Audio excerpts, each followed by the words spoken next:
देवान् नारायणान् वन्दे वृन्दावन्निवासिनाम् अनन्तगुणभूषिता कोटिवत्सल्यरूपिणम्। श्री कृष्ण चैतन्य प्रभु नित्यानंद श्री अद्वैत गदाधर शिवसदि गौर भक्तवृंद।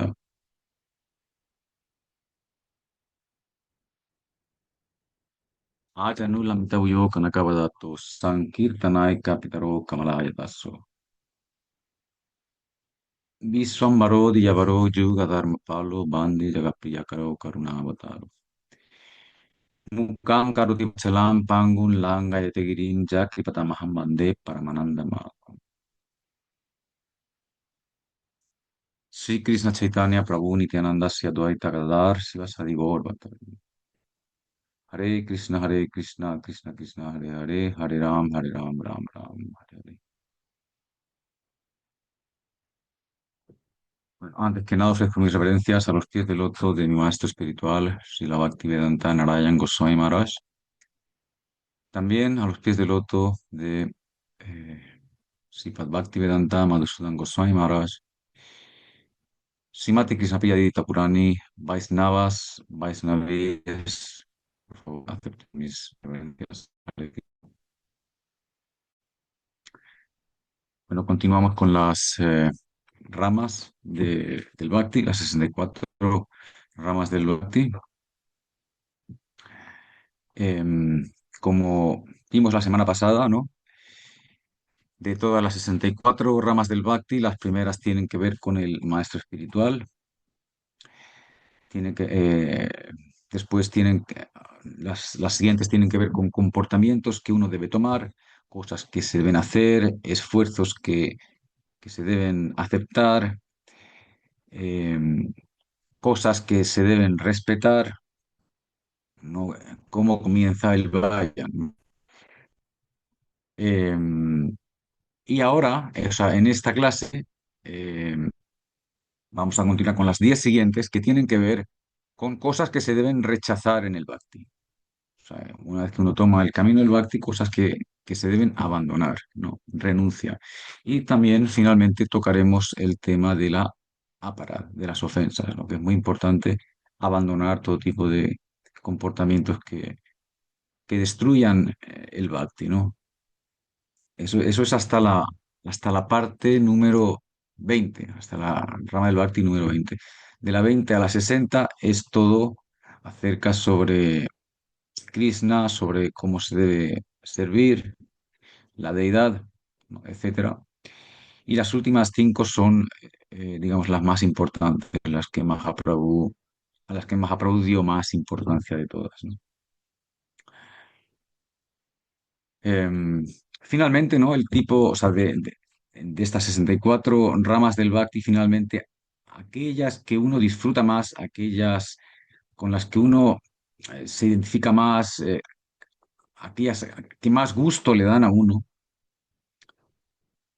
pues son las mejores para uno, ¿no? Y son las que, pues mejor, se acorde al carácter de cada uno, pues puede realizar mejor, ¿no? Bueno, sobre todo, Em, a ver, un segundo, tengo que mirar la página. Ya tienen a Krishna, ¿verdad? Sí, vale. Entonces, o sea, sobre todo en las ramas del Bhakti, o sea, estas 10 ramas del Bhakti que vamos a tocar ahora, eh, uno tiene que tener muy claro, o sea, qué tiene que aceptar y qué tiene que rechazar. O sea, qué actividades hay que rechazar y aceptar, ¿no? La sloka dice, Anukulya sankalpa pratikulasya varjanam. ¿No? Uno debe tomar la firme convicción, el firme voto de aceptar todo aquello que es favorable y rechazar todo aquello que no lo es, ¿no? Entonces, en estas 10 partes que vamos a ver todo eso que uno tiene que abandonar, tiene que rechazar, ¿no? No, entonces, dice, las reglas del servicio devocional están basadas en este principio. Esto es un comentario de Srila Prabhupada en el Srimad Bhagavatam. Dice, cualquier cosa que tenga contacto con los pies de Bhagwan queda inmediatamente libre de toda contaminación material. No. ¿Se acuerdan que en la clase anterior estuvimos hablando sobre el Aropasiddha Bhakti, Sanghasiddha Bhakti y Swarupsiddha Bhakti, ¿verdad? Entonces vemos que aquí cualquier cosa que esté en contacto con Bhagwan, el efecto inmediato es que a uno le libera de todas las reacciones kármicas, ¿no? Por ejemplo, ¿no? Krishna dice en el Gita, Brahmani, Adaya Karmani, Sangam, Tyakta Karutiya, Lipyate, Nasa Papina, Padmatram y Vamsa. Cuando el resultado de las actividades es ofrecido a mí, uno automáticamente queda libre de los resultados, tal y como el agua no toca el loto. O sea, el loto crece en el agua, pero ese agua no toca la flor, ¿no? De la misma manera, las reacciones kármicas no tocan a esa persona que ofrece los resultados a agua. Y esto es importante porque, como digo, la semana hablamos de Aropa Siddha Bhakti, de ese Bhakti por superposición. Parece Bhakti, pero no lo es. Pero al ofrecer ese resultado, tiene ese efecto tan grande que se libera una de las acciones kármicas, ¿no? Por lo tanto, obviamente no es Bhakti, o sea, no se hace con afecto, con Bhakti, pero el efecto inmediato es liberación de las reacciones kármicas, ¿no?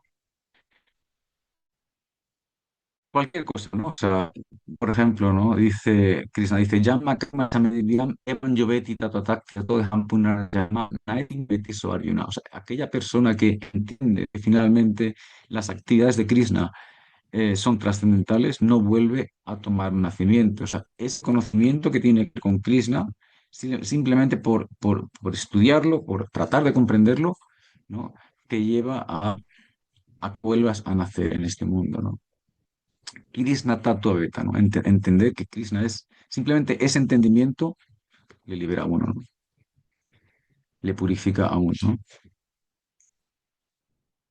Le purifica de toda contaminación material, ¿no? Bueno, por ejemplo, ¿no? Krishna dice, Arjuna, Yasyanahan Krito Babo Budiri Yasyana Lepyate Hatapis Sa Iman Lokana Hantina Nivayate. O sea, incluso una persona que mate, si su inteligencia no está enredada en, en el karma, si no está enredada en el ego falso, esa persona, aunque mate, no mata y no está, digamos, y no sufre reacciones, ¿no? Por ser, o sea, por hacerlo bajo una instrucción de Krishna, de Hari Guru Vaisnavas, ¿no? Entonces, incluso una actividad tan dramática como matar queda libre de actividades cuando está en contacto con Krishna, ¿no? Por eso Arjuna, ¿no? Pese a que en la batalla de Kurukshetra mató a muchísimos guerreros, él quedó libre de toda reacción, ¿no?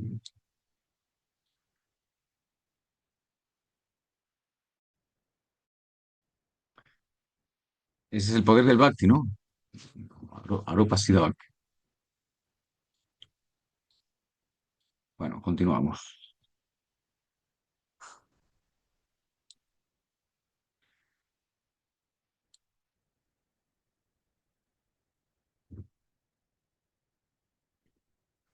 Bueno, ahora entramos ya en las 10 partes del Bhakti que hay que abandonar, ¿no? Y las vamos a ir tocando una a una, ¿no? Dice, a ver, un segundito, por favor. Ya, ok, sorry. Dice, abandonar la compañía de no devotos, ¿no?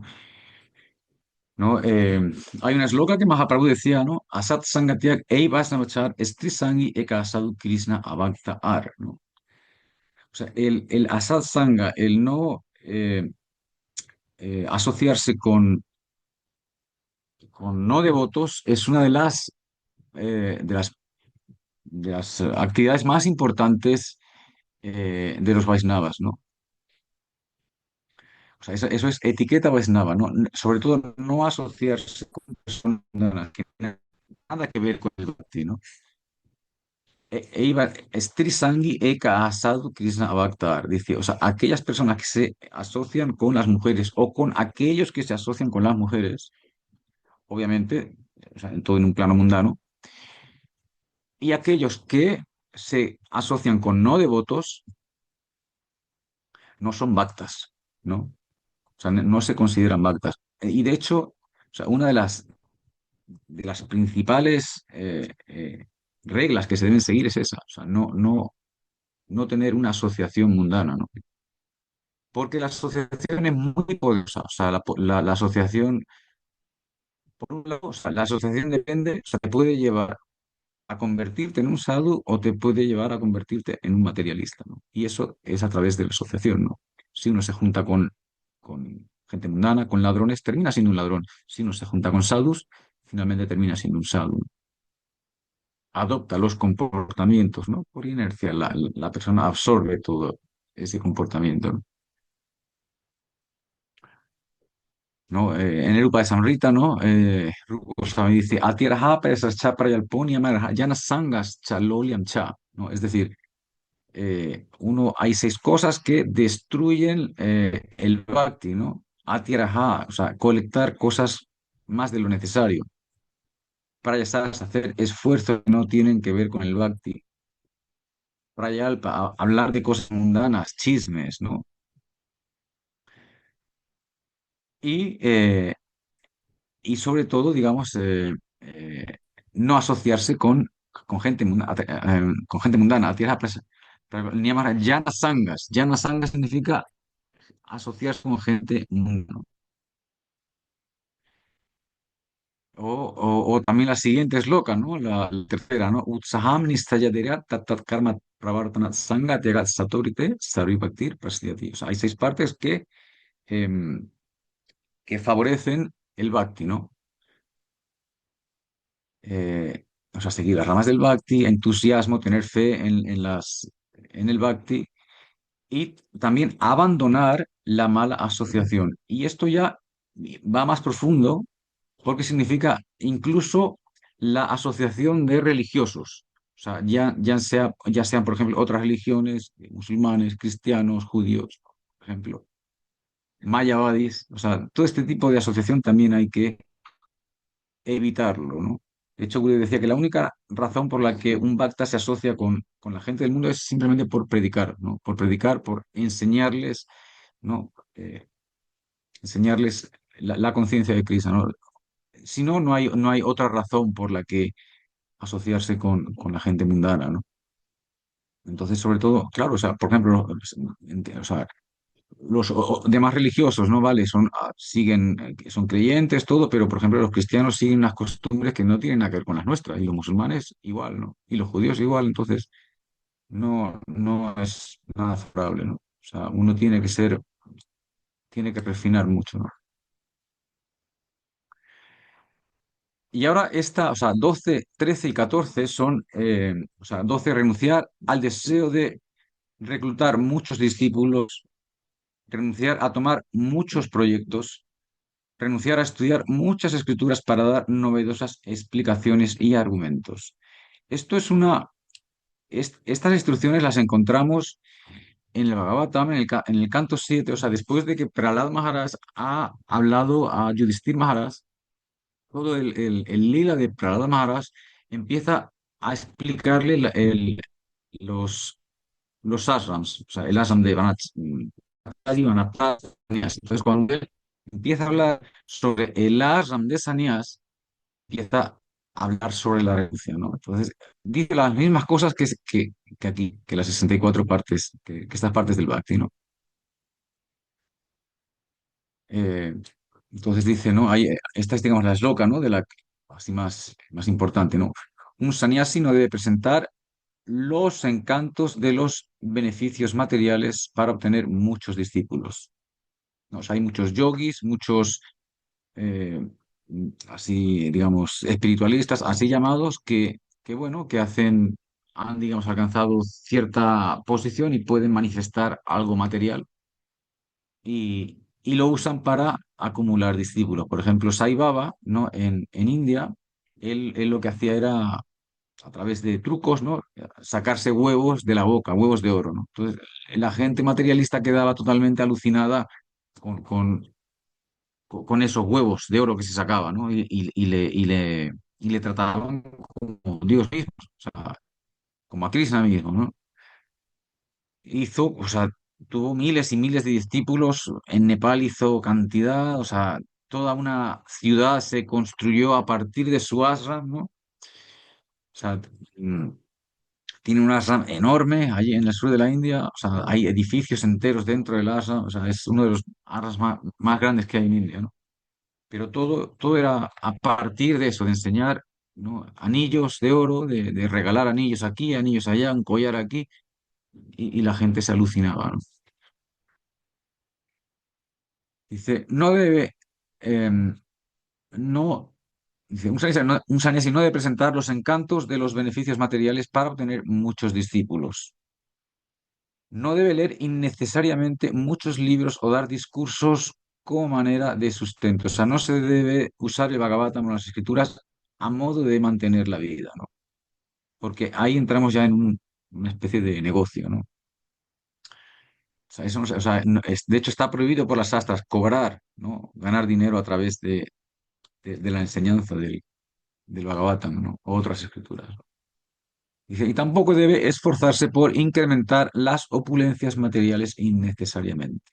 O sea, ese no es el trabajo de un sannyas es todo lo contrario, es renuncia.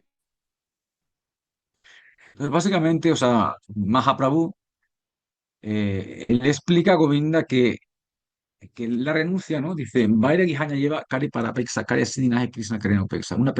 Alguien que está en la orden de renuncia eh, debe siempre cantar el nombre de Krishna y no depender de nadie. O sea, únicamente depender de Bhagwan, de nadie más, ¿no? Si una persona es un sannyasi depende de otras personas, incluso Krishna mismo lo rechaza, ¿no?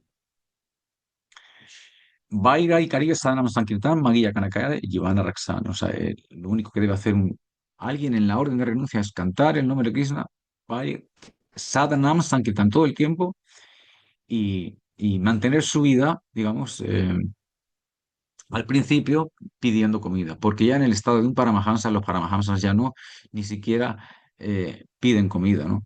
Entonces es muy curioso porque este es uno de los libros así más graciosos del Bhagavatam, porque, o sea, a medida que Narada le va explicando a Yudhishthir Maharaj toda esta, pues estos conceptos de la renuncia, le cuenta la historia de una baduta, ¿no?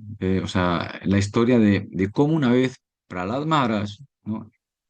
Con varios de sus seguidores, digamos, emprende un viaje por la tierra, ¿no? Tratando de entender las glorias, las cualidades, las virtudes de las grandes almas, ¿no?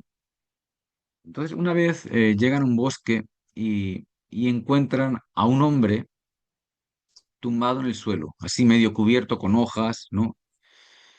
Y este hombre estaba tumbado, pero estaba gordo, o sea, tenía una barriga grande, ¿no?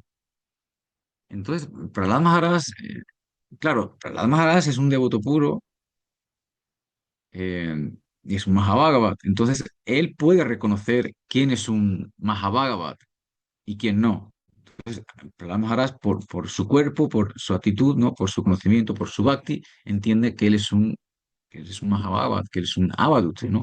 Avadut significa aquel que está ya por encima de todas las reglas, o sea, de todas las reglas del Varna Sandharma. O sea, para él no es necesario seguir ninguna regla.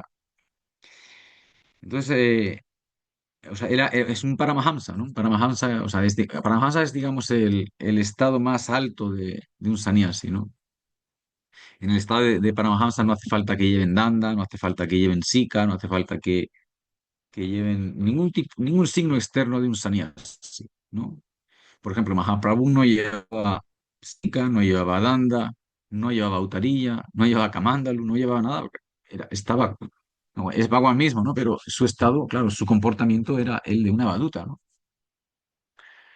Entonces, Carlos Majaras, ¿no? Le reconoce y, claro, muy humildemente, ¿no? Le da reverencias, le toca los pies y, y, y le pregunta, ¿no? O sea, oh Mahatma, o sea, me ha surgido una duda, o sea, o sea, eres un Mahabharata, o sea, tienes completo conocimiento de Krishna, todo, pero tengo una duda, ¿cómo es que pese a que has renunciado a todo, ¿no? O sea, no dependes absolutamente de nada ni de nadie en la sociedad, y estás tumbado aquí en el suelo, que ni siquiera tienes una manta o un mat o nada? ¿Cómo es que tu cuerpo se ha agrandado tanto? ¿Cómo estás tan gordo si realmente no ni siquiera pides comida, ¿no? Pues eso es lo que a Prahlad le sorprendía, ¿no? Entonces, después de alabarle un rato, finalmente el Abadut, eh, Sadhu Mahabhagavat, le dice, oh Prahlad, tú eres un devoto puro, o sea, conoces a Bhagwan, y, y yo estoy así, o sea, hago esta actividad de simplemente tumbarme en la tierra, digamos, sigo el ejemplo de la pitón, ¿no? La pitón es un animal que es una serpiente grande, pero que no sale a cazar. Ella, por lo general, se queda quieta en un lugar y simplemente espera, ¿no? a que le llegue la comida, espera a que le lleguen las presas, ¿no? Entonces, sin apenas movimiento, quien llega se lo comen. Entonces el Abadú dice, bueno, tomé a la pitón como mi gurú y esa es mi manera de sustentarme. No hay nada que tenga que hacer yo en este mundo. Entonces, bueno, un poco le explica cómo fue su vida, cómo antes quedó atrapado, digamos, en Samsara, cómo trabajaba por todos sus deseos innecesarios que solo le llevaban a sufrir. Pues finalmente, bueno, pues adopta el camino de la renuncia, ¿no? Y después de muchos años finalmente pues llega al estado de Paramahamsa, ¿no? Entonces, él explicaba a Maharaj que a veces, pues él le llegaba la comida, a veces comía en un palacio, a veces no, a veces comía de día, a veces comía de noche, eh, pero que la providencia siempre, pues, proveía, ¿no? O sea, él dependía únicamente de Krishna, no dependía absolutamente de nadie, ¿no? Entonces, digamos, ese es el procedimiento, digamos, la manera de sustentarse por medio del ejemplo de la pitón, ¿no? O sea, finalmente el aprendizaje es que, sea como sea, si tu rendición es tal, Krishna siempre va a proveer, ¿no? Y de hecho, la prueba era que el sadhu, o sea, estaba gordo, ¿no? No le faltaba de nada, ¿no? Entonces, bueno, o sea, ese es el aprendizaje, ¿no? O sea, Krishna provee de todo, ¿no? Y bueno, eso en realidad es el comportamiento de una baduta, ¿no? O sea, simplemente esa actividad tan simple de quedarse quieto, parado y que te llegue la comida, cualquier persona no lo puede hacer. O sea, no, o sea, qué karmi puede hacer eso? O sea, simplemente sentarse en un bosque y esperar. No, imposible. Uno está ya ansioso, uno está ya no aguanta, ¿no? Y se va a hacer cosas, ¿no? Esa es un poco la, la, la ansiedad que causan los deseos, ¿no? Cuando uno está enredado en maya, uno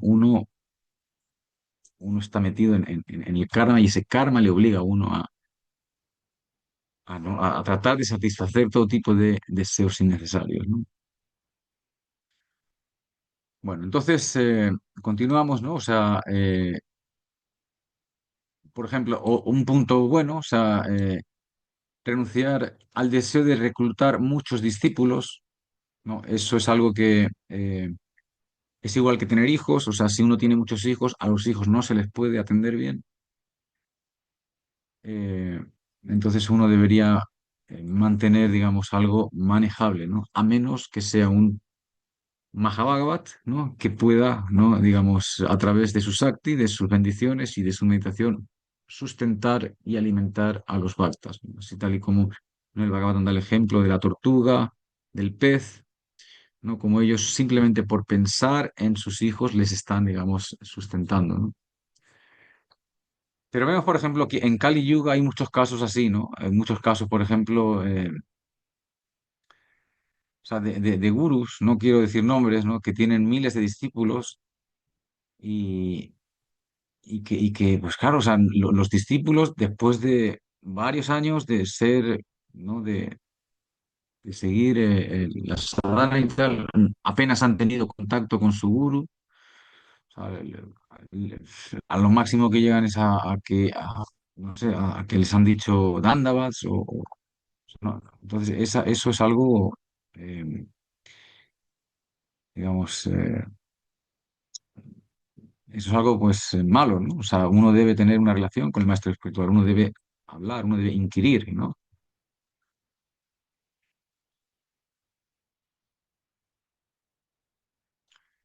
Bueno, y también lo de renunciar a tomar muchos proyectos, por ejemplo, también, o sea, normalmente pues alguien en la orden de renuncia, pues sus proyectos tienen que ver con hacer templos, ¿no? Predicar.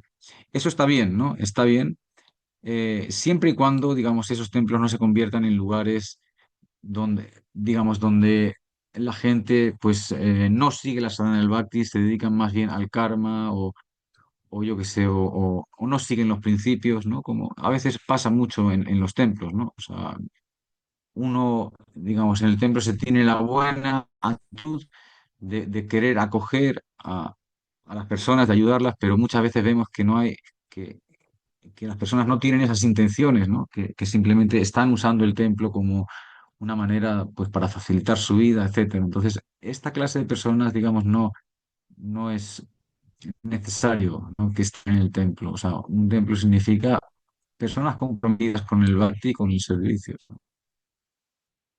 Pues sí, o sea, efectivamente, uno debe, digamos, tratar de difundir la conciencia de Krishna, eh, pero hay que tener cuidado también, ¿no? Bueno, y renunciar a estudiar muchas escrituras para dar novedosas explicaciones y argumentos. Eso también es una de las trampas en las que se cae, ¿no? O sea, querer tratar de dar unas explicaciones alucinantes, tratar así de generar interés, ¿no? Pero eso incluso, o sea, Narada lo dice, ¿no? No es necesario dar esa tanta explicación simplemente con la idea de tener más discípulos, ¿no? Bueno, eso está en el canto 7, lo pueden leer, o sea, es muy interesante cómo Narada explica toda la orden de renuncia, ¿no? Bueno, continuamos.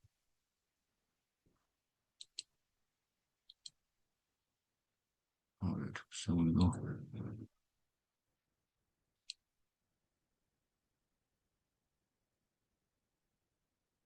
Vale, ya.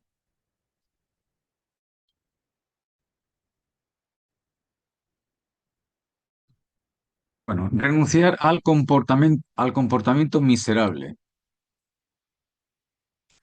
¿Qué significa eso? Pues que kama, kroda, loba, moha, mada, matsarya, ¿no? O sea, la lujuria, la ira, la codicia, la ilusión, el miedo, la envidia, todo eso debe ser abandonado, ¿no? O sea, bacho vegama, nasa, kroda vegama, ¿no? Uno debería controlar los impulsos de la lengua, de la mente, de la ira, del estómago, de los genitales, ¿no? Esa es la lección número uno, ¿no?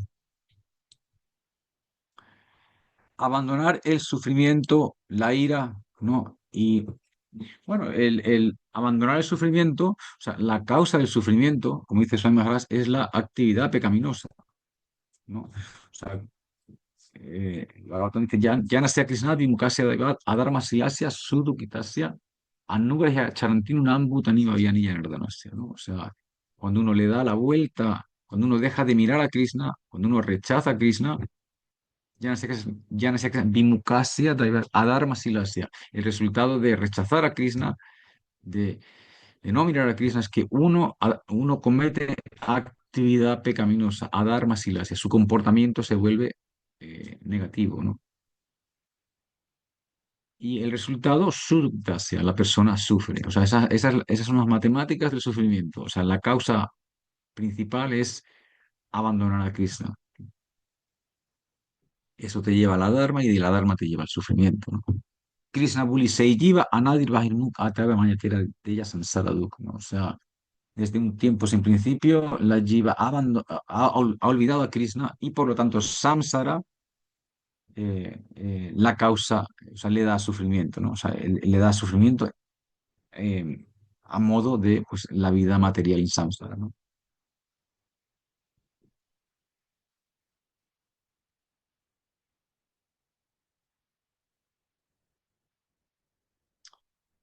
Bueno, continuamos. Abandonar la falta de respeto y blasfemias a los semidioses. O sea, en el Gita Krishna dice, ¿no? Aquellos que han perdido su inteligencia adoran a los semidioses para satisfacer sus deseos materiales, ¿no? Pero no obstante, aunque han perdido la inteligencia, no se debe, eh, no se debe criticar o no se debe, digamos, blasfemar a los semidioses, ¿no? O sea, hay que respetarles, ¿no? Igualmente, son ellos encargados de hacer un servicio en este universo, ¿no? Y de hecho, o sea, un bhakta respeta a todas las entidades, a todas las entidades vivientes, ¿no? O sea, no dice Titik Sabha Karunaika Suhridam, no, Titik Sabha, un bhakta siempre tiene compasión, Karunaika es tolerante, Suhridam es el benefactor de todos, Ayata Satrava no tiene enemigos, ¿no? O sea, un bhakta no tiene ningún problema con los semidioses. O que pueden tener sus faltas, pueden tener sus, no, como dice Siva, son como los niños, no tienen inteligencia, tienen, bueno, pueden tener sus guerras, pueden tener sus envidias, sus cosas, pero no está Tumbalta, no está, digamos, enredado en estos asuntos, simplemente la respeta y ya, ¿no?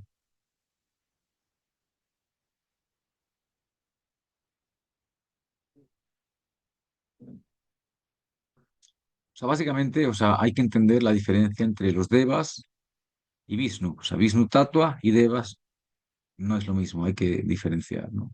Cada uno se le debe dar el respeto adecuado, ¿no?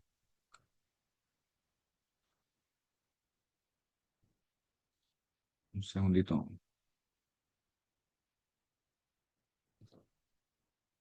Ya.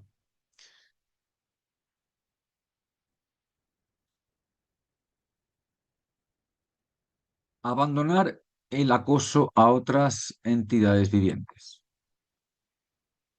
O sea, un Bhakta, o sea, no acosa a nadie, no es vengativo, ¿no? Saralata hi Vaisnavata, un Bhakta es simple por dentro y simple por fuera, no tiene, o sea, de hecho, o sea, en el Bhakti una de las cosas que se aprenden al principio es que uno debe perdonar, ¿no?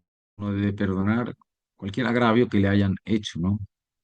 O sea, la única manera de seguir adelante es perdonando. Uno se tiene que volver un perdonador en el Bhakti, ¿no? Si no, no es posible avanzar, ¿no? Por eso abandonar el sufrimiento, la ira, todas esas emociones que son realmente una causa negativa, impiden el, el avance en el Bhakti, ¿no? Ok, continuamos.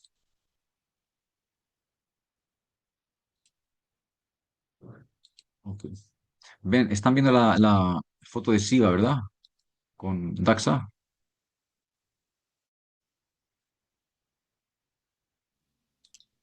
Sí, Prabhu. Gracias. ¿Sí? Prabhu. Sí, sí, le estamos viendo. Perfecto. Bueno, abandonar todas las ofensas relacionadas con el Seva y el Nam. Entonces, aquí, o sea, las ofensas al Seva ya las vimos en la primera y la segunda clase. Son 32 ofensas que se cometen cuando uno está en el templo, cuando uno está de cara a las deidades, cuando uno está haciendo servicio, que se deben evitar. Las pueden revisar en la primera y la segunda clase, en las fotos que se compartieron. Y también las ofensas relacionadas con el nombre, ¿no? Que aquí se las he puesto. Aquí están. Eh,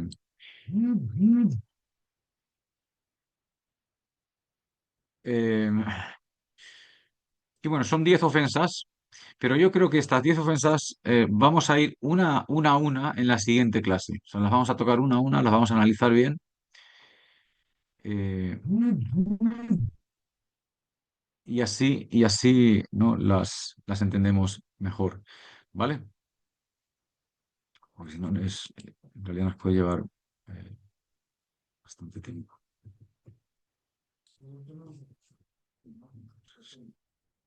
Ya.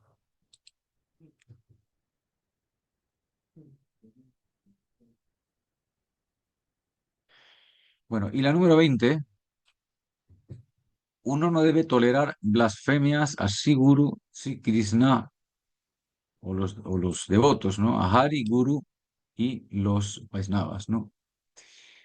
Entonces, esto aquí entramos ya este es un tema ya delicado y muy importante en el Bhakti, el asunto del aparad, de las ofensas, ¿no? O sea, aparad significa em, todo aquello que destruye el Bhakti, todo aquello que destruye el afecto. Cualquier actividad que hagamos y destruye nuestro propio afecto y el afecto de los demás, eso es una parada, ¿no? O sea, apa significa contra, rada significa afecto, bhakti, aquello que va en contra del bhakti, del afecto, ¿no? O sea, cuando decimos apa siddhanta, aquello que va en contra del siddhanta. Entonces, o sea, hay en el sloka dice, Bahujan Makari Yadi Shravan Kirtan Tabutanapaya Krishnapade Premadam. Bahujan Makari Shravan Kirtan, o sea, podemos hacer Shravanam, Kirtanam, Vishnu Kirtan durante ilimitadas vidas. Bahuja Makarya Samgya, Tabu Tanapaya Krishnapade Premadam. Pero si no alcanzamos los pies de Krishna, si no obtenemos prema, que es el resultado de seguir esa sadhana, ese bhakti puro, si no obtenemos eso, es debido a las ofensas. A las ofensas es lo único que nos impide alcanzar nuestro objetivo, lo único que nos hace retrasarnos en nuestro objetivo, ¿no? O sea, y esto es muy importante, ¿no? Porque cualquier cosita que hagamos, eh, el resultado inmediato va a ser un retraso en nuestro avance. O sea, no se piensen que o sea, hay un precio. O sea, el nombre de Krishna, o sea, pese a que no, él no toma reglas, o sea, el nombre de Krishna se puede cantar en cualquier lugar, no hay reglas como hay reglas en los sacrificios o reglas en el tiempo o de purificación, etcétera, ¿no? Pero hay una cosa que el nombre sí que toma, y son las ofensas. O sea, el Nam, Harinam, es completamente consciente de las ofensas, de cómo se canta, ¿no? Dice, Krishna Namak, ¿cómo es? Krishna Namakari, Aparadera Vichar, Krishna Valile, Aparadilla Naya Vikar. O sea, el nombre de Krishna, eh, o sea, el nombre de Krishna considera las ofensas, ¿no? Krishna Namakare, Krishna Namakare, Aparaya Vichar, Krishna Valile, Aparaya Naya Vikar. Si cuando cantamos el nombre de Krishna no sentimos ninguna transformación, no sentimos que nuestra fe se incrementa, no tenemos gusto en cantar, no se nos cae una lágrima, no nos llegan sentimientos, emociones puras, ¿no? Significa que estamos cometiendo ofensas. Entonces, ¿no? O sea, Mahaprabhu hablaba de las ofensas como el elefante loco, ¿no? Una ofensa, sobre todo a los bhaktas, ¿no? Que son las más graves, es como un elefante loco, ¿no?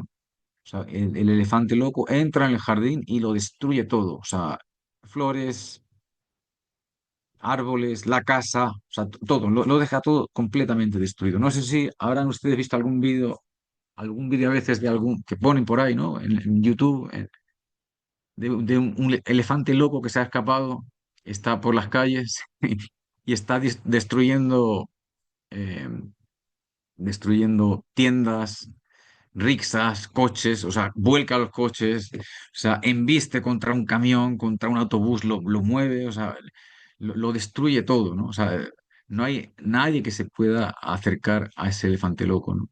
Pues una ofensa es así.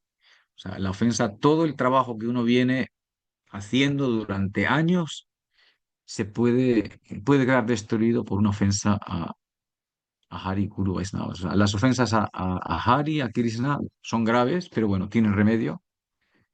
Pero aún más grave que las ofensas a Hari, a Krishna, son las ofensas a sus bhaktas o al maestro espiritual. ahí el resultado es mucho, mucho más grave, ¿no? Y vemos que, o sea, en todas las ofensas, o sea, prácticamente la primera causa, la causa de toda ofensa siempre es el orgullo. O sea, siempre viene de identificarse con el cuerpo material, ¿no? De pensar que uno es pues único, de que uno no es independiente, ¿no? De que uno es poderoso, de que uno está muy cualificado, de que uno es un virtuoso, ¿no? De que todo es mío, de que yo tengo el poder de controlarlo todo, ¿no? O sea, ese orgullo es lo que le lleva a uno a cometer el aparat, ¿no? Y eso lo podemos ver en muchos ejemplos del Bhagavatam, ¿no? O sea, por ejemplo, en la historia de Durvasa y Ambarish Maharaj, ¿no? Digamos, Durvasa ofende a Ambarish Maharaj y el efecto fue terrible. O sea, no, nadie podía, ni siquiera Vishnu podía, digamos, salvarle de esa ofensa. Él tuvo que ir a disculparse, ¿no? A Durvasa, ¿no? O sea, ofender, por eso, o sea, en este lila, o sea, se ve claro que ofender a un devoto es incluso peor que ofender a Vishnu, ¿no? Por ejemplo, el ápata que tuvieron, lo que pasó con Manigrip y Nalakuber, ¿no? Y Narada. O sea, Manigrip y Nalakuber son los hijos de Kubera. Kubera es el tesorero, digamos, quien controla toda la riqueza del universo.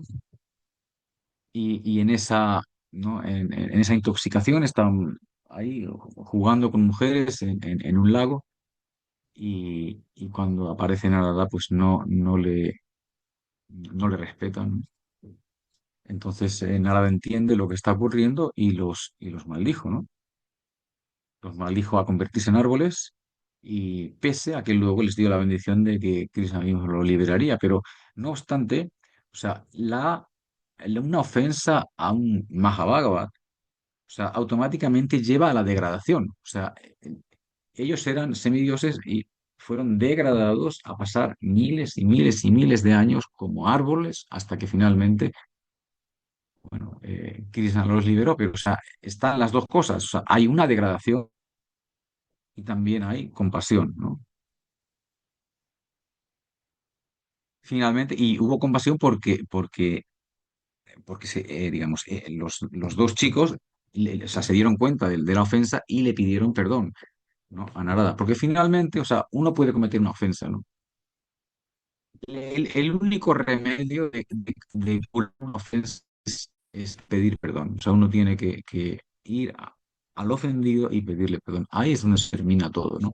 Entonces, eso fue lo que les salvó. Por eso ellos recibieron la gracia de Krishna, porque le pidieron perdón. El perdón hizo que Narada fuera compasivo y les permitiera que Krishna los liberara, ¿no?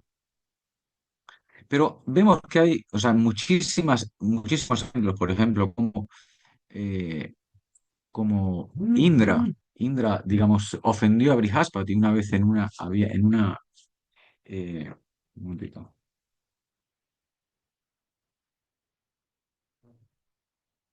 Una vez en una asamblea, ¿no? Estaba Indra, estaban todos los semidioses, ¿no? Brahmanas, estaban las mujeres bailando, estaban todas elogiando a Indra, y hay un momento en el que Brihaspati, que es el maestro de Indra, entra, ¿no? Y Indra lo ve, pero Indra no se levanta a respetarle, ¿no? Claro, Indra está totalmente intoxicado en sus glorias, ¿no? Como él va ¿no? a caer a los pies de su maestro. Eso podría verse como que pues Indra no es todopoderoso, ¿no? Total, que no se levantó.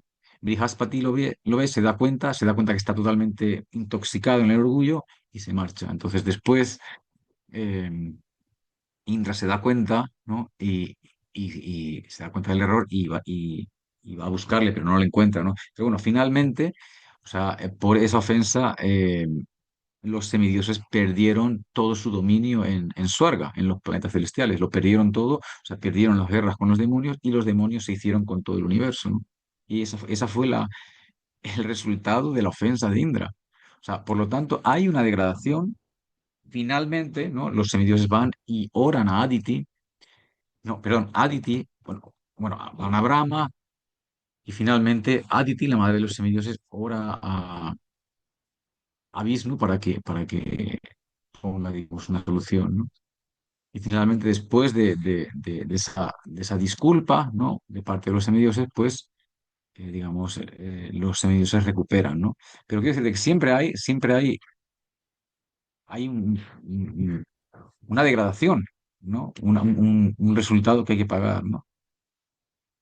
Entonces, eh, por ejemplo, una de las ofensas así más centrales, más importantes del Bhagavatam, y de las que se aprende mucho, es la ofensa que causó Daxa a Siva, ¿no?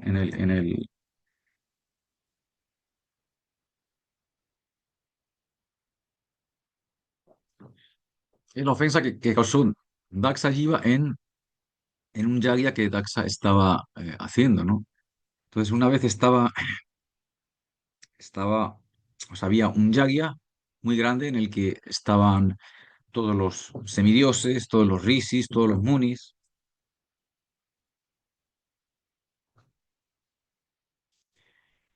para hacer un yagya, ¿no? Estamos hablando de Satya Yuga. Digamos, los sacrificios entonces eran muy prominentes, era, digamos, la manera de satisfacer a Vishnu, ¿no? Más que nada. Entonces, hay un momento en el que, o sea, están todos los semidioses ahí dentro, entonces hay un momento en el que Daxa entra, ¿no? Daxa es uno de los Prayapatis. Los Prayapatis son aquellos que, digamos, están encargados de generar a las entidades vivientes, ¿no? Hijo de Brahma directo. Entonces, llega Daxa y Daxa entra en la asamblea, todo refulgente, ¿no? Apagando a todos. Todos se levantan, ¿no? Y le dan su respeto a Daxa, ¿no? Entonces, Daxa mira a todos, se dirige a Brahma, da sus respetos. Brahma está con Shiva y, Brahma y Shiva no se levantan del asiento, ¿no? Entonces, Daxa se gira, ¿no? Digamos, se enfurece, ¿no? Se enfada mucho porque Shiva no se ha levantado a respetarle. Entonces, se dirige a todos, ¿no? Y empieza a hablar sobre cómo Shiva, ¿no?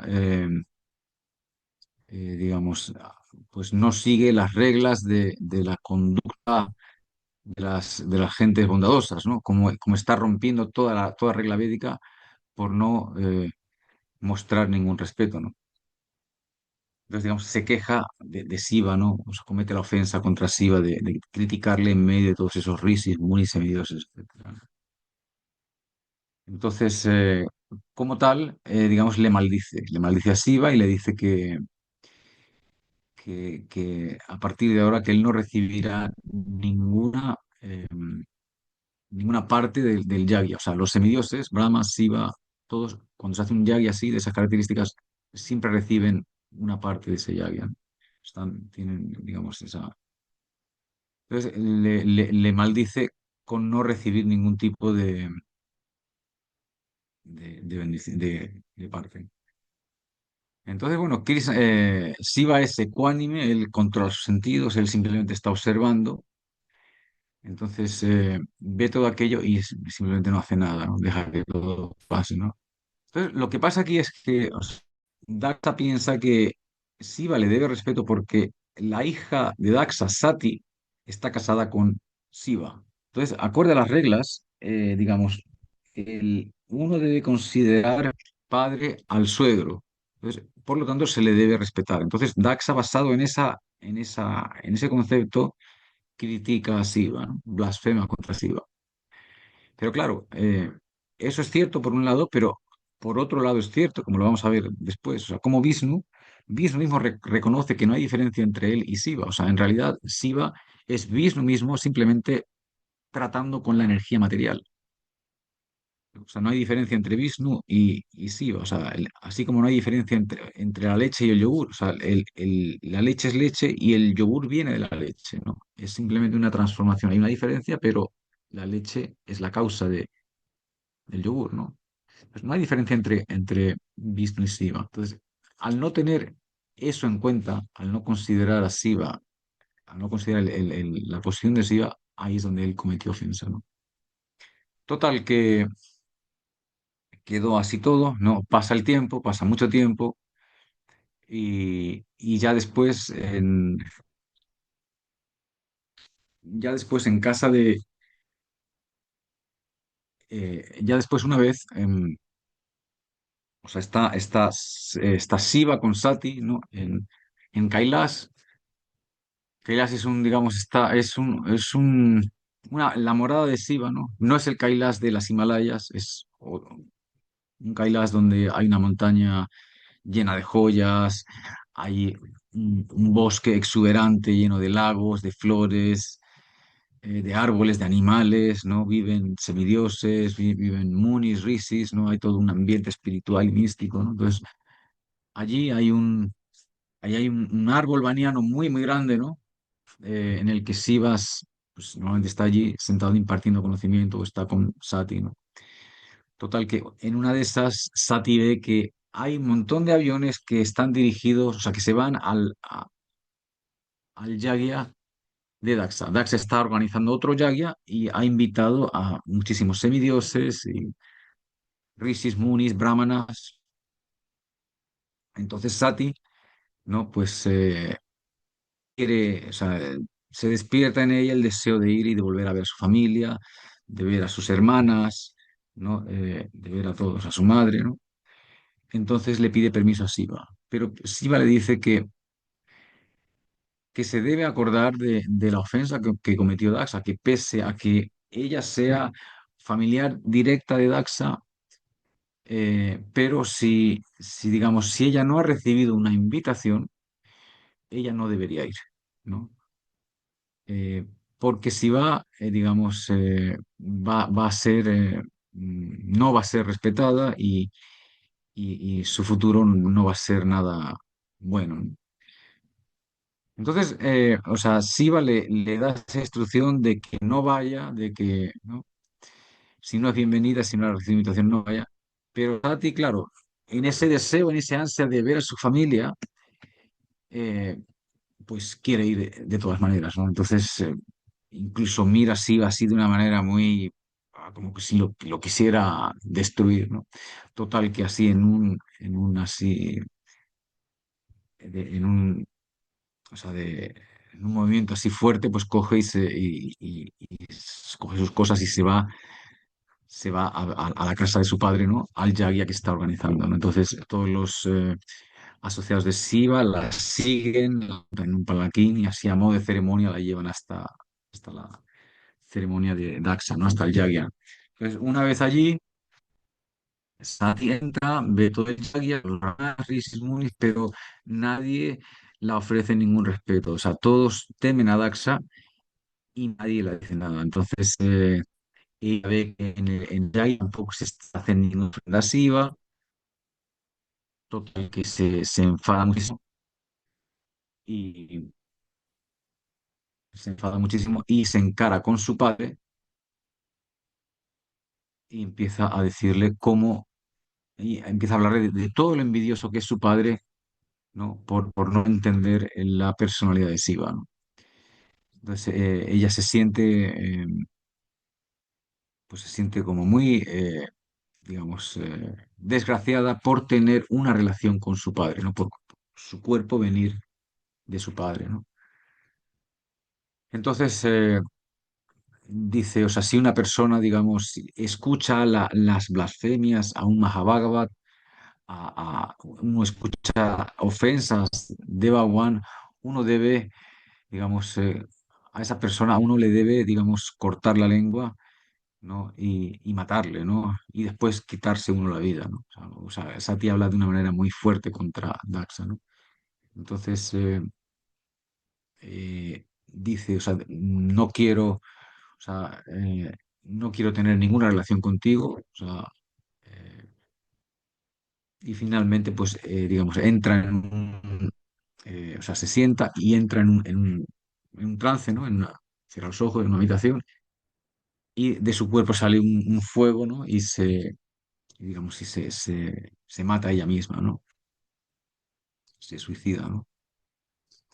Entonces, después de eso, pues claro, todos los seguidores de Shiva se enfadan muchísimo y entran a toda la Yagya, ¿no? Total que eso llega a los oídos de Shiva y también Shiva se enfurece muchísimo y crea o sea, se coge una rasta, la tira al suelo y de ahí sale un demonio muy grande, ¿no? Virabhadra se llama, que es, digamos, la encarnación de toda la ira de Bhagwan. O sea, era un demonio tal que tenía, o sea, tenía un pelo del que le salía fuego, estaba lleno de calaveras, tenía unos ojos rojos, o sea, la propia muerte temía a Virabhadra, ¿no? Total, que Virabhadra va con todos los seguidores de Shiva y destruyen todo el yagya. Y Virabhadra mismo le corta la cabeza a Daxa, ¿no? Entonces, después de eso, está todo incendiado, todo destruido. Vuelven a, vuelven a Kailas y claro, o sea, ya después de todo eso, bueno, o sea, pasan muchas cosas, ¿no? Pero después de todo esto, o sea, los semidioses se van a Brahma le dicen todo lo que ha pasado. Entonces Brahma lleva a todos los semidioses a, a Shiva, ¿no? Y, y allí pues los semidioses se disculpan de Shiva le invitan a de nuevo que se haga un nuevo yagya en el que él tome parte eh, y de esa manera pues digamos restablecerlo todo. Entonces, em, o sea, los siguientes, o sea, Shiva accede, hacen de nuevo un yagya. Entonces, Daxa, o sea, a Daxa le habían cortado la cabeza. Entonces, en este nuevo yagya, o sea, le ponen, al ser un Prajapati, que significa un progenitor, pues, digamos, Shiva, digamos, le ponen una cabeza de cabra, ¿no? Eh, y ya con esa cabeza de cabra, pues él lo que hace es, digamos, empezar el yagya, Daxi mismo, ¿no? Entonces, empieza el yagya y lo primero que sale del yagya es Vishnu. O sea, Vishnu sale de ese fuego entonces pues todo el mundo empieza ya a orar a Vishnu, los brahmanas, rishis, munis, todos, y finalmente Daxa también, ¿no? Entonces, o sea, Vishnu finalmente pues habla, ¿no? Y sobre todo, pues les habla de que en realidad no hay ninguna diferencia entre Vishnu y Shiva. O sea, Vishnu y Shiva son los creadores de toda la creación material, ¿no? Eh, y bueno, pues finalmente, pues todo, digamos, o sea, Daxa pide perdón y finalmente, pues todo digamos, se vuelve a la normalidad, ¿no? Entonces, bueno, pues de aquí, pues hay un aprendizaje, ¿no? Que es muy claro, ¿no? Y es que, o sea, ninguna actividad sale bien si uno ofende a un Mahabharat, a un sadhu. O sea, ese yagya de Daxa fue destruida por, por cometer esa ofensa, ¿no? O sea, las ofensas llevan a la destrucción material y a la destrucción espiritual, ¿no? Y el ejemplo de Sati, o sea, no se debe tolerar nunca las blasfemias contra Hari y Kuru y los Vaisnavas. O sea, uno no se puede quedar em, de brazos cruzados sin decir, uno tiene que actuar. Si uno no puede actuar, si uno no puede, digamos, no tiene digamos, el Siddhanta, o no puede pelear verbalmente, uno debe taparse los oídos y marcharse directamente y bañarse, tirarse al Ganges con la ropa puesta y purificarse, ¿no? Pero si no, pero si la persona puede leer verbalmente, puede argumentar, uno debe argumentar y debe, digamos, dice cortarle la lengua, pero cortarle la lengua significa, digamos, con la palabra debe, digamos, destruirle con la palabra, ¿no? Y sobre todo, ¿no? O sea, Daxa entendía que Shiva pues, era, digamos, o sea, una persona, digamos, baja, caída, ¿no? Alguien que se unta cenizas en la piel, que está en los crematorios, que sus seguidores son solo fantasmas y lo más caído de la sociedad, ¿no? Por lo tanto, no tenía ningún respeto hacia Shiva, ¿no? Pero Vishnu le dice, no, o sea, no hay diferencia entre Brahma, Vishnu y yo, ¿no? Entonces, finalmente, o sea, la única manera de liberarse de una ofensa es, digamos, pedir perdón, ¿no? O sea, o sea, no, o sea, uno va a cometer ofensas en la vida porque uno es ignorante, porque uno comete muchos errores, pero no es el fin del mundo. O sea, uno debe, el remedio que hay es simple, simplemente pedir perdón, ¿no? Pedir perdón y obviamente, o sea, de una manera sincera, no volver a hacerlo, ¿no? Aprender la lección, ¿no?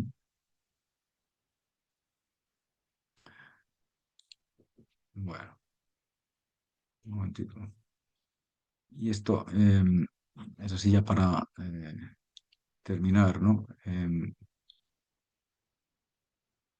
Dice, esa es una sloka famosa del Gita, ¿no? Ayusriyam yasodharman lokam asirvacha hanti seyansi sarvani punsomatat aktikrama, ¿no? Cuando un ser humano comete ofensas contra un devoto puro, su longevidad, belleza, religión, promoción a los planetas superiores y bendiciones quedan destruidas.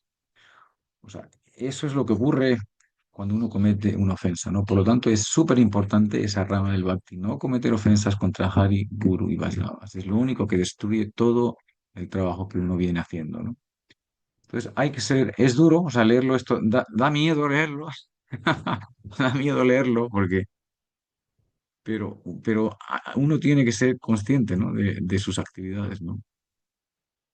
Cuando un ser humano comete ofensas contra un devoto puro, su longevidad, belleza, religión, promoción a los planetas superiores y bendiciones quedan destruidas. Cualquier bendición que haya uno recibido se termina, ¿no?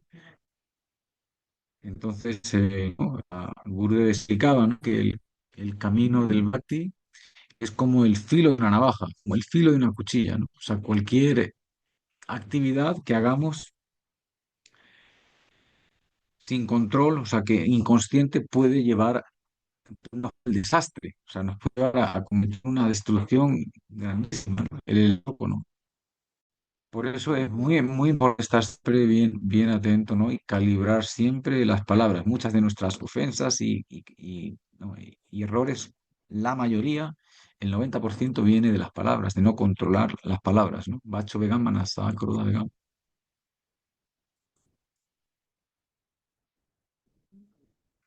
No el bhakti, Su Maharaj suele decir, no el bhakti es consciente, es plenamente consciente, ¿no?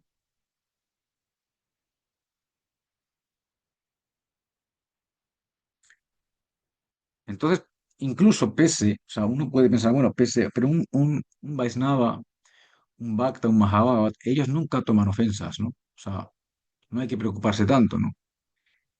Es cierto, ellos no toman ofensas, ellos siempre van a perdonar como lo ha hecho Shiva, como lo hacen todos los sadhus, pero, pero el nombre de Krishna es consciente de las ofensas, Bhagwan es consciente de las ofensas, ¿no? Entonces, pese a que el sadhu perdone, Krishna te va a hacer que vayas por el proceso de atonement. O sea, Krishna va a hacer que uno reciba los resultados, ¿no?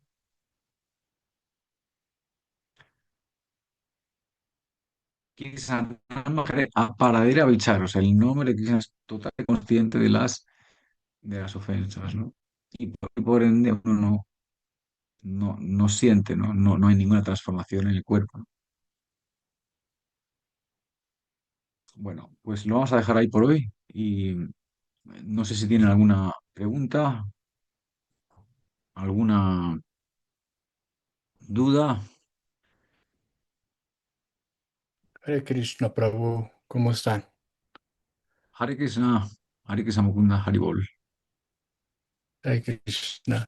Prabhu, solo dos cosas. El primero es un comentario. Bueno, Dandavats a todos, antes que nada. Ujú. Eh, También alguna vez en una clase documentada en Pure Bhakti, a veces se dice que los devotos tenemos que practicar ahimsa, la no violencia, ¿no? Pero en el momento que hay algún ofensor de su propio guru o de los Vaishnavas, Srila Param Gurudev Narayan Maharaj explicaba que aquel devoto que no sea capaz de defender a su propio guru es un eunuco, ¿no? Es un devoto, en pocas palabras, como una persona castrada, una persona sin valor, sin carácter. Entonces, Mm, creo que aquí debemos de hacer un poco el balance de entender que Croda, la ira, tiene una importante función en el mundo de Bhakti Yoga, en el cual la ira puede ser utilizada para el bien común de los Vaishnavas puros. Es decir, uno como discípulo tiene la obligación de defender a su guru o algún brahmachari ujú, o algún devoto que está haciendo bien las cosas, ¿no? Y no debemos de temer de poder usar esa fuerza, esa ira, porque creo que el Guru Parampara tiene que ser protegido hasta con la propia vida, ¿no? Entonces hay devotos que a veces dicen es que eres conflictivo o a veces ¿por qué tratas o por qué dices estas cosas? Pero es simplemente etiqueta Vaishnava, ¿no? Tenemos que entender en hacer balance entre cómo sí usar y no usar este Kroda, ¿no? Para, para defender a los Vaishnavas. ujú. Sí, efectivamente, definitivamente todo, todo en todo en el Bhakti tiene su propósito, todo en la creación de Vishnu tiene su propósito, ¿no? De hecho, por ejemplo, el miedo, ¿no? Por ejemplo, uno, Kama, Krodha, Lobha, Moha, Mada, Matsarya, uno debe abandonar el miedo, ¿no? Pero el miedo también tiene su función, ¿no? O sea, el tener miedo a Maya, ¿no? No, no es miedo a Maya, pues no va a Maya, ¿no? Y Swami Maharaj decía, ¿no? O sea, a sus discípulos decía, hay una diferencia muy grande entre ustedes y yo, y es que ustedes no temen a Maya, yo temo a Maya, ¿no? Entonces, sí, o sea, Kama, Krodha, Loba, Moha, Mad, Matsarya, ¿no? O sea, incluso no hay este verso, ¿no? O sea, Gopia Kamat, Gopia Kamat, ¿cómo es? Gopia Kamat, vaya cansó, o sea, las gopis a través de la lujuria trascendental, digamos, alcanzaron a Krishna, ¿no? Em, sí, Supal, no, por el odio, ¿no? Por el odio, claro, el odio va dirigido a Krishna. De hecho, fíjate, el ejemplo de Sisupal es muy relevante porque Sisupal también, digamos, cometió muchísimas ofensas contra Krishna, ¿no? Pero bueno, su la cosa contra Krishna está totalmente enfocado en Krishna, ¿no? Por lo tanto, o sea, Krishna le decapitó y él, digamos, fue a Krishna, ¿no? Pero sí, o sea, todas las cualidades bien usadas tienen también un propósito, ¿no? Y son de mucha ayuda, ¿no? Claro, Prabhu. Y una última cosa que me gustaría preguntarle. Mm. Hoy se celebra el novena, se puede decir como noveno aniversario de la desaparición de un gran Vaishnava, Srila Bhaktivedanta Tirtha Goswami Maharaj. Y quisiera Bhaktivala Tirtha Maharaj, ¿ok? preguntarle, sí, quisiera preguntarle si usted tuvo algún contacto o si podría explicar algo muy breve acerca de él, sus glorias, porque hasta donde yo sé, pues era una charla muy cercano a Srila Param Gurudev Narayan Maharaj. Sí, él era discípulo de ¿cómo se llama? Dait Madhav Maharaj, que es discípulo directo de Bhaktisiddhanta Saraswati Thakur. No, digamos, él predicó por India, él predicó por Occidente también. fundó varios templos en Occidente. Yo no tuve una relación, o sea, directa con él, pero sí que tomé una vez Barça. Una vez en mayo fuimos a, em, fuimos a su templo, ¿no? Entonces, él en aquel entonces él era ya mayor, ¿no?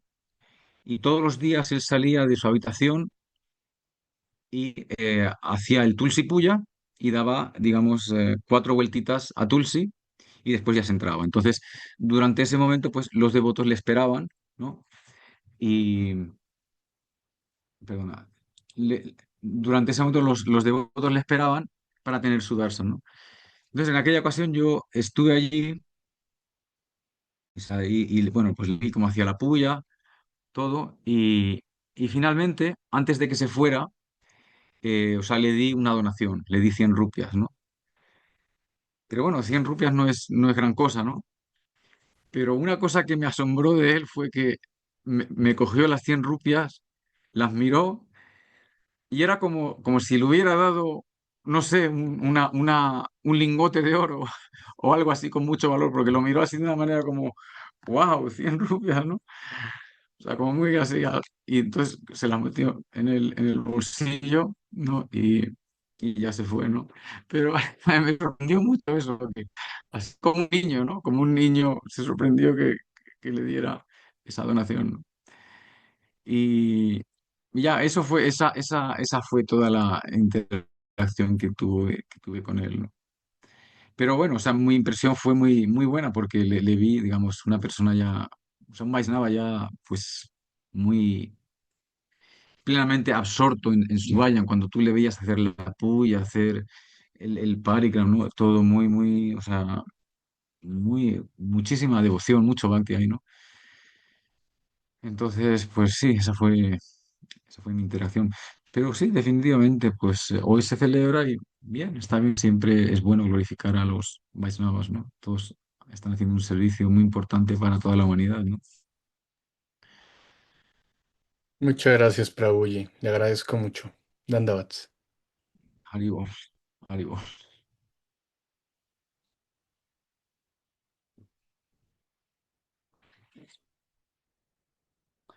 Ok, ¿alguna pregunta más? ¿Alguna duda más? ¿Alguna cosa?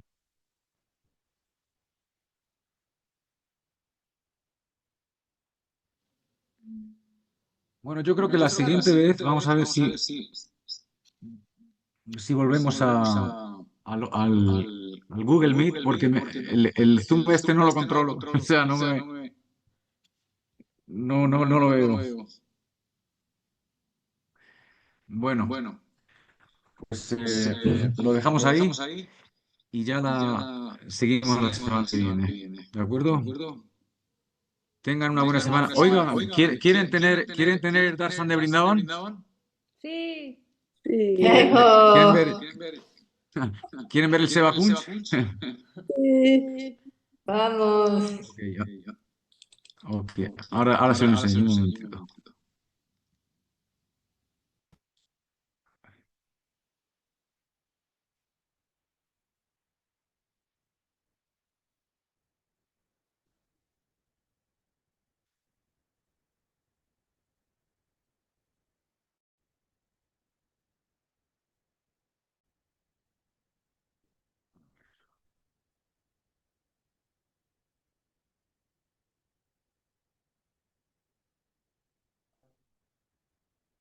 A ver, por ejemplo, no sé cómo hacer la cámara grande aquí para mí. A ver, un momento.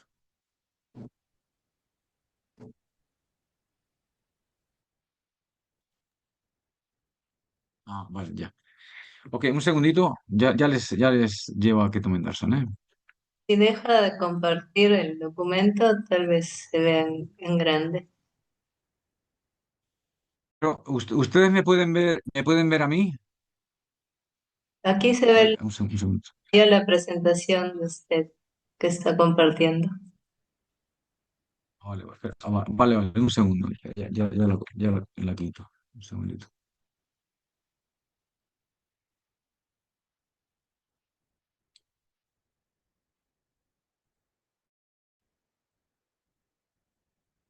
Ok.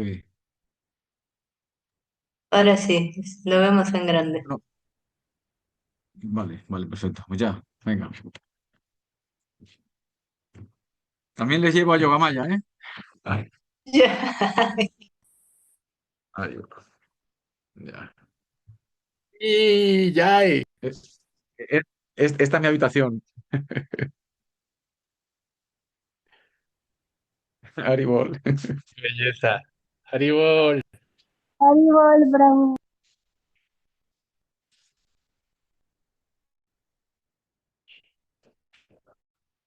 Ok, Ahí estamos en salen los Yogamaya. monos. Este es el. Ahí lo ven, ¿no? El.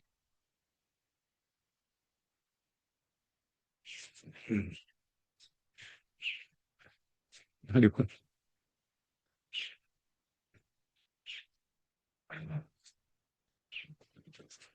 Bueno, ven, Sebakunch. Sí, sí, Sí. sí, brindaban Damki, Ya. ya. Eso es el Sebakunch, ¿vale? Mira, ¿pueden ver a los monos? No. Yo no veo.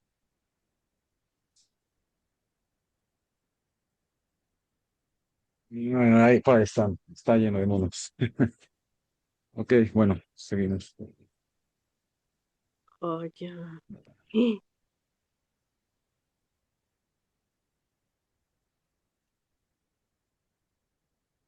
Está en la calle. Sí.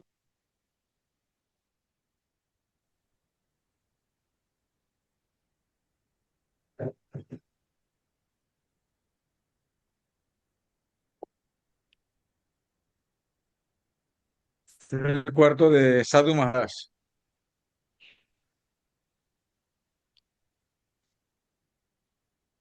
Ya. Ay, sí.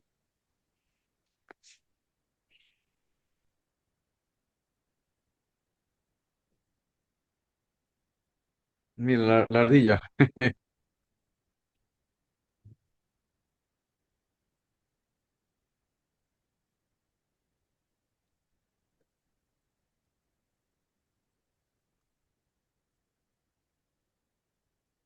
Haribol. Haribol, Dandavat Pranam. ¿Saben quién son? ¿Saben quién son? Son las sobrinas de Madhusudan.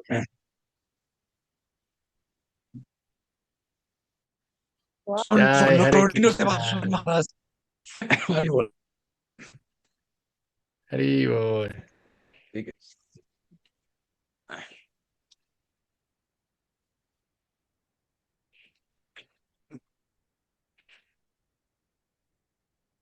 Bueno, Darshan de Yogamaya. Kula Devi Yogamaya Purnamasi ya dijo. Ya.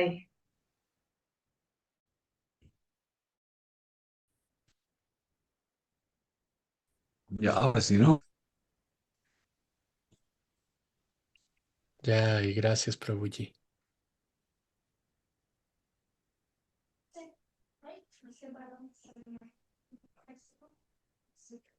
Yogamaya Purnamasi, Kula de Vicky Jai. Ya. Ay. Perdona que os Danda. decía que estos niños hindúes son los. No puedo hablar.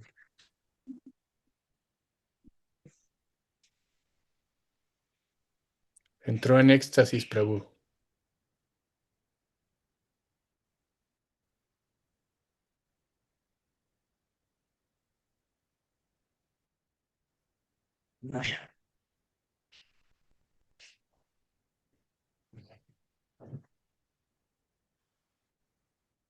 Ok. Ay, ay.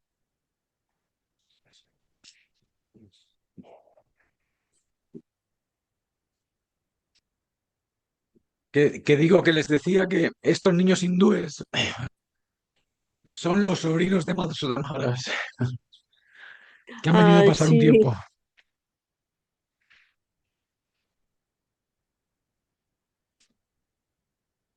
¿No están viviendo en el templo siempre,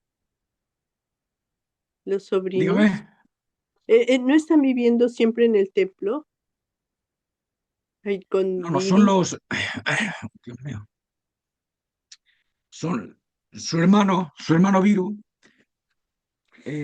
está de cocinero ahora en el Krishna Balaram y han venido sus hijos. Entonces son todos los sobrinitos de Madhusudan Maharaj. Ah, qué Bueno, gusto poder verlos. Qué gusto estar viendo, tener el darshan, un darshan de Yogamaya. bueno, pues lo dejamos ahí y ya continuamos la semana que viene. ¿De acuerdo? Ya, mi voz no me da para más. Pranams. Ahí voy. Aquí Pranam, Santa Srimana Jai Krishna. Prabhu. Chaktananda Brahmachari Ki Jai Ho.